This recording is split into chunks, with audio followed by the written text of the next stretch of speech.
So, and now we can go to reset our calibration status to make it to 0 settings again. And after this, we can calibrate. Okay, let's go. Here we are, our watch. Now let's have a look that the watch is paired each other. And this is the titanium 949 millimeter. Okay, that's right. If it is not the right, choose the right watch that you are going to calibrate in the iWatch app. Okay, let's perform now.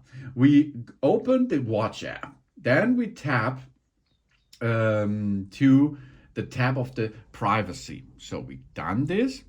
Yeah, now we are searching for privacy. There it is, privacy. Here we are. And in privacy setting, we are looking for reset fitness calibration data. So here we are. On the bottom side, reset fitness calibration status. Here we are.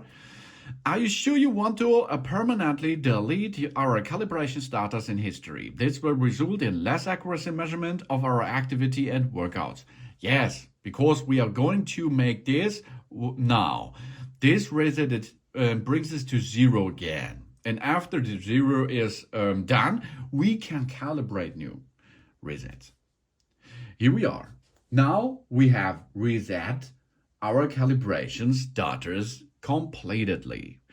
And now it's possible to use our Apple Watch with these new settings, or it's possible to go with our Apple Watch now on the way of the calibrations. Thanks for watching. Please subscribe me and give me a positive feedback, and I hope to see you again on my channel. Soon.